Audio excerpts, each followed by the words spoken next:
Buenas tardes y bienvenidos a la entrevista del día aquí en Lancelot Televisión. Hoy vamos a hablar de la parte más altruista de la medicina y diríamos de la cirugía.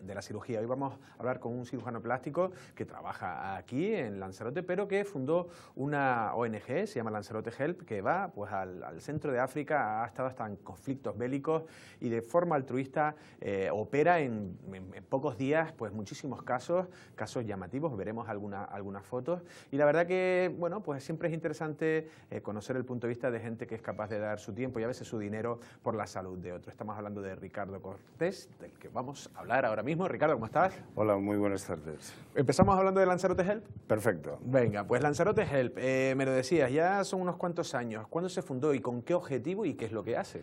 Bueno, Lanzarote Help es una ONG que se fundó en el año 2001. La fundamos una pareja de ingleses y yo, que afincados aquí en la isla, con la intención de hacer algún tipo de obras. Empezamos haciendo cositas, mandamos material a Cuba, yo hacía intervenciones inicialmente en el Sáhara. Luego nos dimos cuenta que había más posibilidades y llegamos a la conclusión de hacer un hospital en Camerún. Me desplacé y montamos un hospital que inicialmente lo abrimos un enfermero y yo, y nada más. Y al cabo ya de 10 días ya éramos 15 trabajando, y eso fue en el año 2005. Hoy, 13 años después, es un centro de referencia nacional para el sur del país, de un país tan grande casi como España, para la cirugía de tipo oncológico, es decir, los tumores generalmente van ligados al hospital de Bomé en Kribi, es decir, que la gente cuando tiene un gran tumor sabe que tiene que ir, que tiene que buscar por ahí para poder tener atención quirúrgica. Simultáneamente también hemos hecho otros proyectos. Por ejemplo, nosotros, Lanzarote Help, en el 2008 creo, instalamos la telemedicina entre el Hospital de San Vicente y de Praia, ¿no? Es decir, que esa primera aproximación de conexión médico-quirúrgica entre las dos grandes provincias de Cabo Verde, pues nosotros fuimos con un proyecto del Gobierno de Canarias, ¿eh? Bueno, no, lo que quería decir, porque por ejemplo, ¿cómo te organizas tú en tu vida laboral que tienes y cada cuánto vas, cuántos días te quedas, cuánto intervienes, a cuántas intervenciones tienes?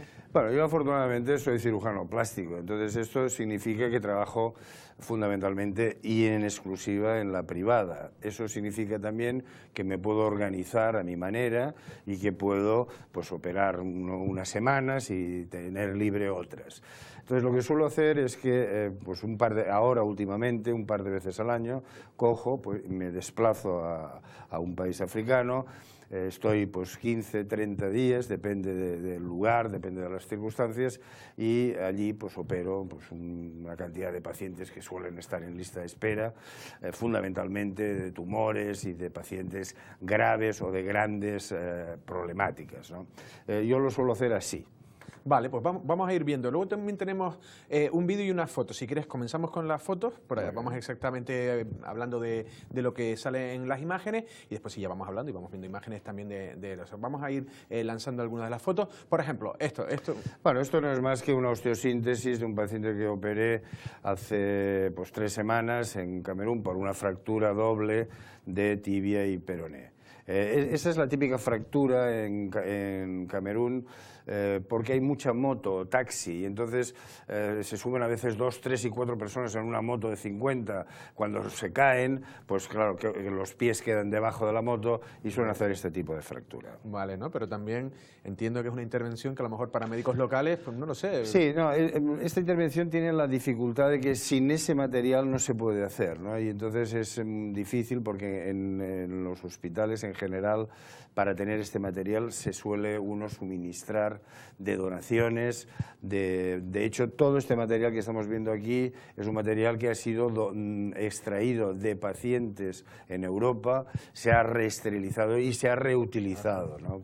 Desde aquí hago un llamamiento para la gente que pueda tener material quirúrgico, pues que lo ceda a la ONG, que estamos en la rotonda del Dayland, por ejemplo, ¿no? Vale, y si no, que se pongan en contacto con nosotros, que también lo haremos pasar. Pues vale, vamos a seguir viendo otras imágenes porque también hay algunas. Por ejemplo, esto es muy llamativo, la verdad. Sí, esto es un tumor esto es un neurofibroma de una enfermedad que se llama neurofibromatosis de von Reichenhausen, de un paciente con un tumor de estos que pesaba 39 kilos, ¿no?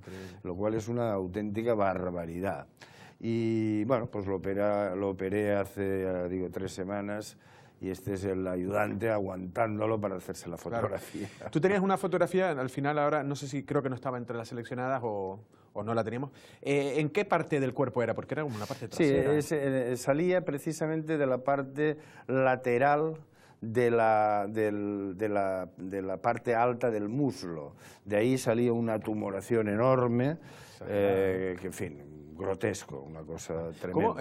¿Eso pasa en África? ¿Eso pasaría aquí si no se interviene antes? Es decir, si tú un tumor lo dejas, ¿se convierte en eso? Sí, porque esto no es un tumor maligno, entonces es un tumor que lo que hay que hacer es que simplemente va creciendo, va consumiendo al paciente, pero no lo mata. Por ejemplo, este chico ya llevaba un mes sin poderse levantar de la cama porque ya no podía ni levantar con esos 39 kilos de tumor. A partir de ese momento, pues esa persona encamada, ¿qué va a pasar? Pues que va a empezar a hacer úlceras, va a empezar a hacer un estado de caquexia y al final morirá por una sobreinfección o por una infección oportunista o por lo que sea. Vale. Hay muchos más casos, ¿no? Lo de los los tumores, suele ser habitual, ¿no? Sí, en África hay mucho tumor maligno, por supuesto, igual que aquí, y hay tumores benignos que crecen de una manera desaforada. Aquí, por ejemplo, hace muchos años, hace 30, 40 años, veíamos algún bocio grande que salía casi por debajo del cuello. Hoy en día esto en España es rarísimo. En cambio, en Camerún esto es un bocio pequeñito, este que vemos en la imagen. Viendo, ¿no? Los hay infinitamente más grandes, ¿no? ¿Por qué? Porque esto, que es un tumor benigno, se ha dejado que vaya creciendo, nadie lo ha operado y cada vez irá creciendo más hasta que llegue incluso pues, o a comprimir la tráquea o a dificultar la vida de esta persona. La verdad que sí, no es increíble en las imágenes. ¿Una intervención cuánto dura, por ejemplo, para retirar un...? Esto en 1 hora se hace perfectamente. Sí. ¿Las condiciones allí, tienes el material necesario, las condiciones higiénicas? Sí, bueno, entre paréntesis, hay una cierta limitación de medios, como es lógico, y quizá lo más interesante es tener en cuenta que aquí se hace una cirugía en condiciones precarias. Es un concepto importante. Es el mismo concepto que se tiene cuando se está en un país en conflicto armado, que hay una limitación de medios y hay que racionalizarlos mucho. Por ejemplo, yo que en la vida privada y en mi mundo pues trabajo, hago una cirugía relativamente de élite, la cirugía estética, la cirugía plástica.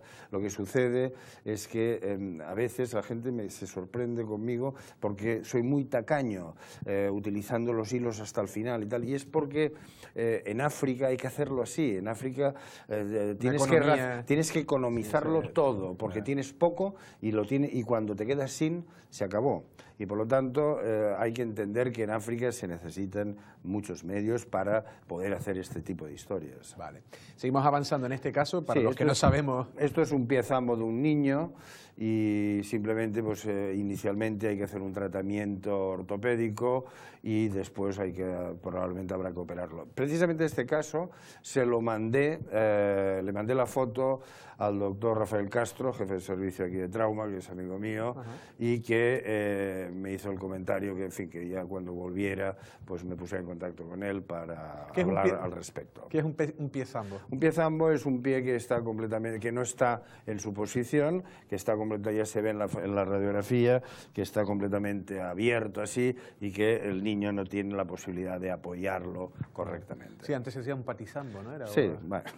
Sí, se decía eso, ¿no? La verdad que igual si hay alguien que lo oye, no sé si puede molestar, pero bueno, sí, sonaba un poco. No sé si nos queda alguna fotografía, creo que no. Vale, pues hablamos de los conflictos armados, porque la verdad que eso también es otra parte, ya no solidaria, sino también incluso hasta uno en un conflicto armado se juega la vida, aunque... Sí.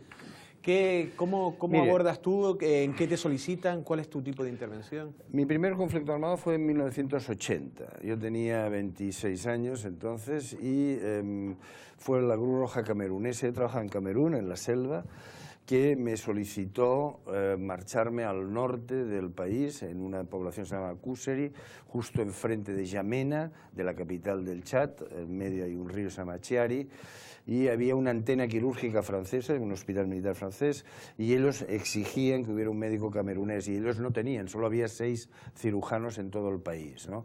Y para no desprenderse de ninguno de ellos, me solicitaron que yo fuera, ¿no? Yo tuve el privilegio de poder trabajar la primera vez en la guerra del Chad. Después, en el 89 me fui a Angola, luego en el 90 hasta el 92 estuve yendo a Mozambique, que fui 5 o 6 veces en la guerra de Mozambique. Eran 2 guerras muy parecidas, tanto Angola, unas guerras en las que había una brutalidad de minas, en Angola 20 millones de minas colocadas, en Mozambique 6 millones de minas, había mucho pie de mina, claro, y yo pues se me daba bien el reparar ese tipo de patología. Y posteriormente estuve en Somalia, que fue una guerra muy dura y una estancia muy peligrosa y fue un lugar no recomendable. ¿Viste correr peligro tu vida? Sí, pues siempre, siempre. Yo he perdido muchos compañeros en África. ¿Médicos? Sin ir más lejos, cuando fui a Somalia, llegué con un médico italiano de la FAO, llegamos en pleno bombardeo del aeropuerto Mogadiscio, que también tiene guasa. Nos recogieron tal, y a la mañana siguiente me trajeron al compañero con 2 tiros en el hígado porque estaba repartiendo comida, y un niño de 11 años con un Kalashnikov le pegó 2 tiros porque no le dio el saco de arroz. Es decir, que en estos lugares uno se la juega, está claro, y si vas ya sabes a lo que vas. Después de Somalia me fui a Bosnia, que estuve desde el inicio de la guerra, que fue en noviembre del 93, y fui 6 o 7 veces hasta que se acabó. La guerra se acabó exactamente el 30 de agosto del 95.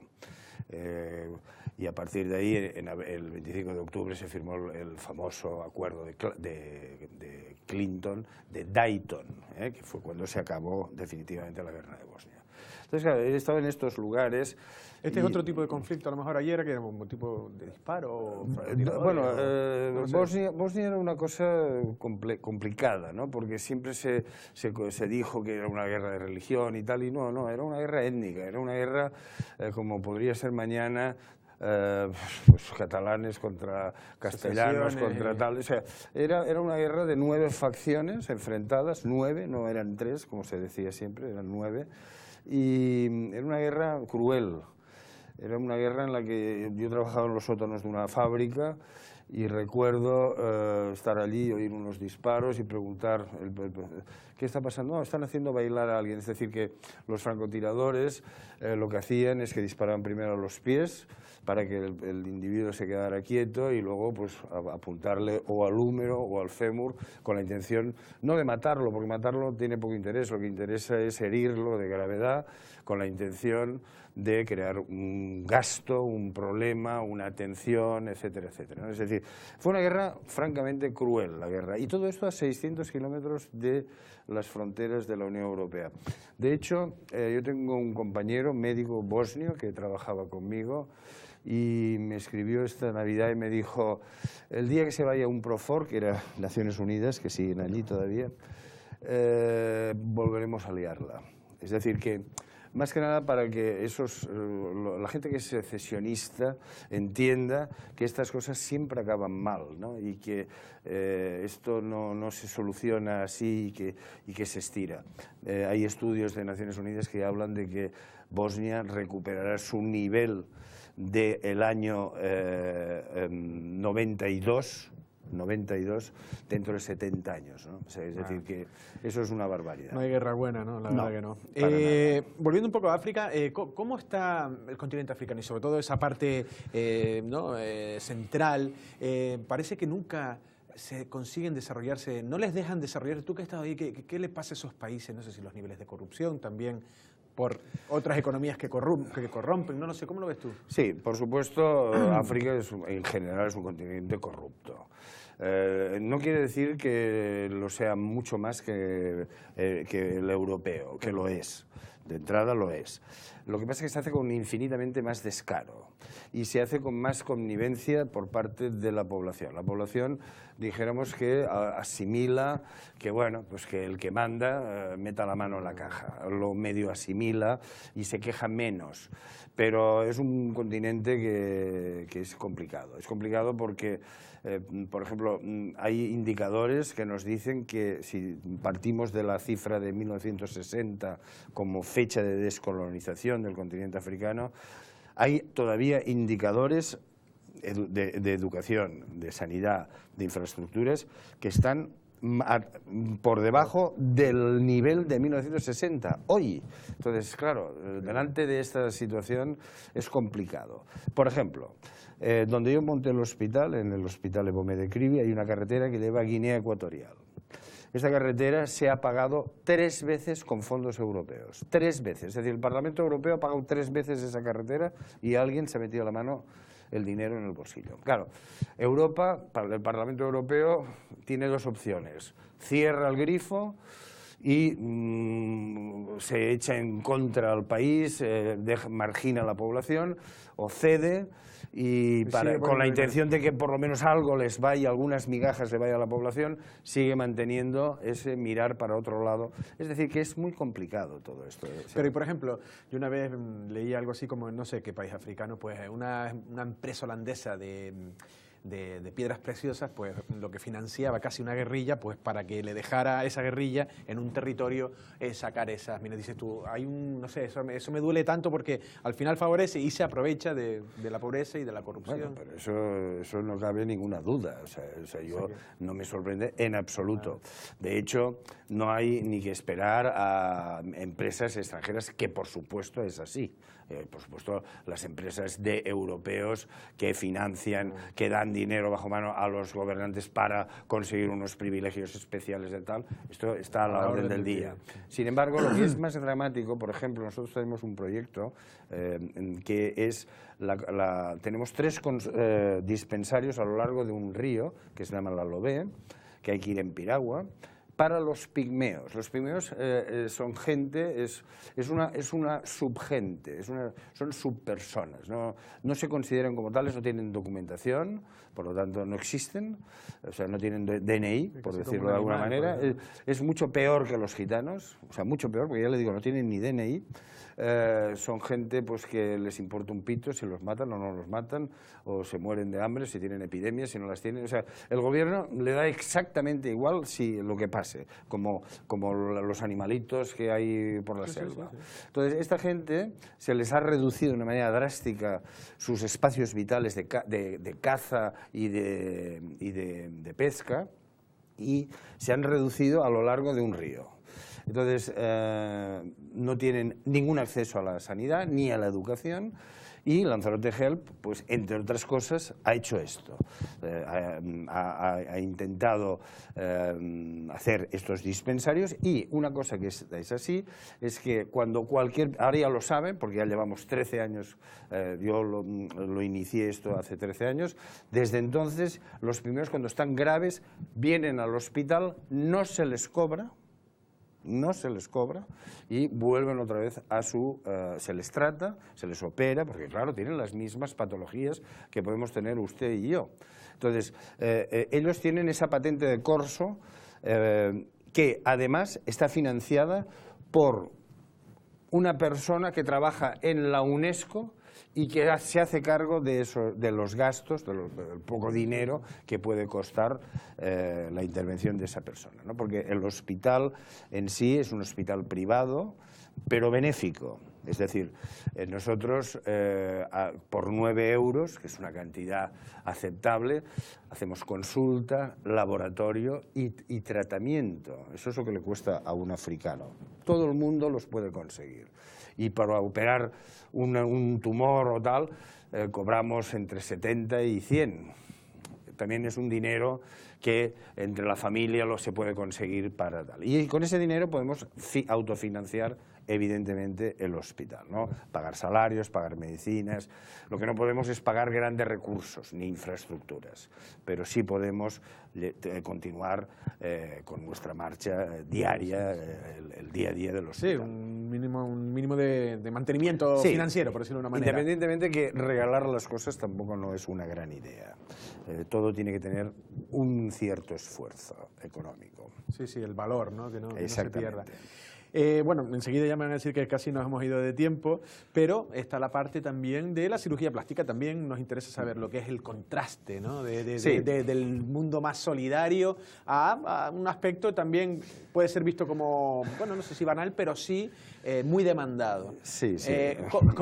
¿Cómo es la situación, por ejemplo, aquí en Lanzarote, Canarias, España? La cirugía plástica, ¿se acude cada vez más? ¿Cuál es el perfil de la gente que acude? ¿Qué tipo de intervenciones? Bueno, yo tengo el privilegio de haber sido quizá el pionero en esta isla, ¿no? Empecé en el año 95 a trabajar y primero tuve una consulta en la calle México, luego ahora justo enfrente del Dayland. Yo pues puedo decir que es un mundo que ha ido a más desde un punto de vista de número y de género. Es decir, al principio era básicamente, casi siempre eran todo mujeres. Hoy en día hay también hombres que vienen a la consulta. Ha aumentado ese porcentaje. También es cierto de que es una cirugía que inicialmente era muy de gente de élite, etcétera, y cada vez se ha popularizado más. En Lanzarote hay una demanda bastante considerable para temas vinculados tanto para la cirugía facial como para la cirugía corporal. Y yo, pues, bueno, es mi trabajo, es a lo que me dedico, y eso no implica que yo no tenga mi hobby, que es la cirugía general y la cirugía benévola o la cirugía filantrópica en el continente africano. Aquí, pues sí, hay una dualidad y claro, por ejemplo, el shock más gordo para mí era cuando venía de algún país en conflicto armado, de ver aquellas barbaridades y a la mañana siguiente de aterrizar tener que estar con una señora que te está diciendo que si estas arrugas, que si tal, cuando el día antes estaba cerrando un hígado por un pedazo de metralla, tal. Ese tipo de contraste pues jugaba un cierto papel en mi cabeza, ¿no? Tenía que quitarme el chip de un lado y colocarme el otro para no estar... Yo he tenido la suerte de poderlo llevar con una cierta... Sí, porque hay que estar bien armado, ¿no? Bueno... Psicológicamente, entiendo. Sí, en principio sí. Eso no quiere decir que a lo mejor pero un psiquiatra diría, uy, este está pero puede hacer plantear muchas cosas, ¿no? Sí, sí. Pero hay que intentar trazar esa línea y desconectar de una cosa de la otra. Ajá. El tipo de intervenciones, no sé si por modas, porque con el tiempo que tú ya llevas interviniendo y operando, no sé si ha cambiado las modas que... Hombre, sí, ahora últimamente, desde hace ya unos años, ha pegado un cierto boom la cirugía mamaria, ¿no? La cirugía mamaria, sobre todo la cirugía del aumento mamario, de la abundancia, la cirugía de que todo el mundo pues quiere lucir, bueno, todas las mujeres me refiero, quieren lucir pues un cierto escote, tener una cierta, les da una seguridad interior muy considerable. Una persona que tiene pues un pecho razonablemente opulento, pues da la sensación de que se crece psicológicamente, por un lado, aparte que se ve infinitamente más bonita, es un concepto, es buscar la belleza que además ya sabemos que es una cosa difícil de definir y sin embargo tan fácil de reconocer, ¿verdad? Es esa cosa extraña. Entonces, claro, la cirugía mamaria se ha incrementado, también se han incrementado las demás cirugías, la cirugía del envejecimiento facial, la cirugía del perfil, las narices, los mentones, la cirugía la recolocación de los tejidos con los años caen, pues uno se los recoloca, pues de la misma manera en la cara, pues en el cuerpo, en la barriga, cadera, en las piernas, etcétera, ¿no? Y lo que sí hay que ir con cuidado es porque a veces pues, se cae uno en lugares no adecuados. El intrusismo, ¿no? Más que el intrusismo, la demagogia de esas empresas, ¿no? Que antes había una que ya no existe, la Corporación Dermostética, que luego quebró y dejó un montón de gente a recurrir a esos centros que hoy en día siguen habiendo, ¿no? Que no son más que empresas que contratan a cirujanos con poca experiencia para hacer esto. No es una gran idea. O sea, hay que buscar una persona, hay que fiarse del boca a boca, de fulanita la ha operado sutano y está contenta porque el tío pues, le ha explicado, le ha dejado de explicar, se ha centrado, ¿no? Ha sido correcto el resultado, la manera de hacer, etcétera, etcétera, ¿no? Recurrir a un centro hay que tener poca, o sea, no es... con eso no quiero decir que hay que volver a los colmados, se puede ir al supermercado, pero en general la cirugía estética no es un tema ni de precio ni de supermercado, es un tema de confianza. Si no hay confianza, si cuando tú miras a los ojos al cirujano no te da la confianza de decir, bueno, este tío da la sensación de que me está diciendo la verdad, muy mal asunto. Si te tienes que fiar por una comercial que te está vendiendo una cirugía, hay que salir corriendo. Última pregunta y ya retomando el tema inicial, sí. ¿Cuándo vuelves a Camerún? Pues exactamente el día, ya lo tengo decidido, el día 27 de diciembre hasta el 14 de enero. Y ahí te pones no sé sí, cuántas... porque es justo después de Navidad, yo tengo que pasarlas generalmente con mi familia que la tengo en Barcelona, y entonces el día 26 sigue siendo fiesta, que es fiesta en Barcelona, y el 27 cojo el avión y me voy. Bueno, pues seguro que... ¿Cómo te llamaban allí? ¿Cómo te llaman? Gimbo Tangani, que significa brujo blanco. Bueno, me imagino que estarán esperando a Gimbo Tangani. Pues ha sido un verdadero placer, Ricardo. Muchas gracias. Igualmente, muchas gracias a vosotros. Gracias. Las palabras de Ricardo Cortés, en este caso cirujano plástico y también especializado en la cirugía general, que es por lo que un poco nos atraía, ¿no? Él es como un poco lo que decía, la cirugía plástica le da también la posibilidad, ¿no? Económica también para dedicarse a lo que él considera un hobby, pero que es algo tan importante como, salvar a la gente, en este caso en Camerún, donde tienen el hospital y donde hacen intervenciones, pues bueno, con cosas tan complicadas como tumores y otro tipo de intervenciones como ya veíamos en las fotos. Ya ha dicho que en Navidad irá para allá y seguro que mucha gente aplaudirá a Gimbo Tangani o algo así como él decía. Nosotros sin más nos despedimos, pasen una feliz tarde.